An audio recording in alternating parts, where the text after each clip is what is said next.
Hello, it's Randi Rhodes. Here's a clip from our show, and go to randirhodes.com for the whole thing and a podcast. Buy a stinking podcast.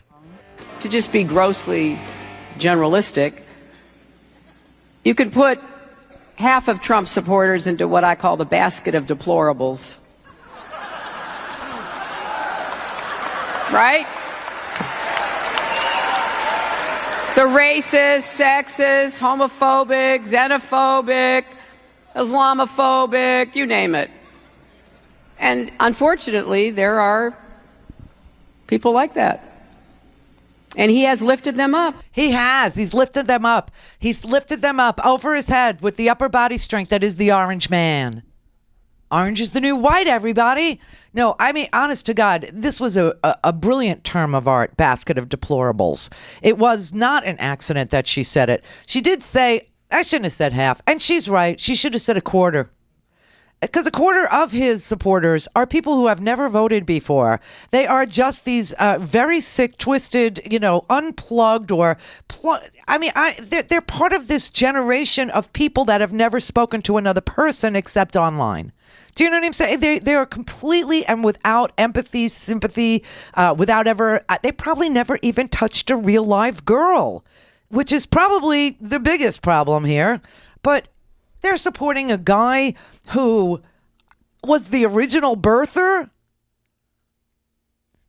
Of course, because they have never seen a real African man. They've never seen a real man. They only see each other online. This is their life. This is who they are. It's what they do. And sure, they'll send me a quick little, I'm going to burn all the Jews back in the gas chamber and you're first. And, then they'll go, what? What? I'm not an anti-Semite, because they can't spell it and they don't know what that is. So, but you've got a guy who's asked for a Muslim ban. You have a guy who was the original birther. You have a guy who refuses to say Black Lives Matter.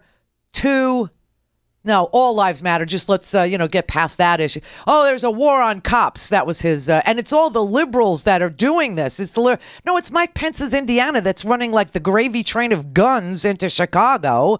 I mean, the gun running is being done by lily white boys right into, you want to build a wall? Build it between Indiana and Illinois. And there will be the solve for your gun problem in Chicago. I heard Donald Trump today addressing the National Guard. I wanted to throw up in my mouth. I mean, it was so... How could the military possibly accept the man who said that John McCain wasn't a real war hero because he likes the guys who didn't get captured, not the guys who got captured?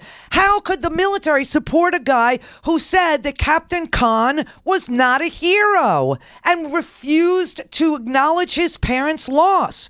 Honest to God, man, the military, it's just so effed up. And so you got to know that, these douchebags are everywhere. They're lonely little guys, and they're little guys, with little brains and little lives and little use in the world. And they like the fact that they can, suddenly see, everything that they believe in as far as racism and bigotry and segregation and hate. And it's all okay now. But, the really sad thing is when Donald Trump loses, never mind that he's not going to go quietly, but when Donald Trump loses, these slashy, fashy Macklemore wannabes are all going to become fringy again.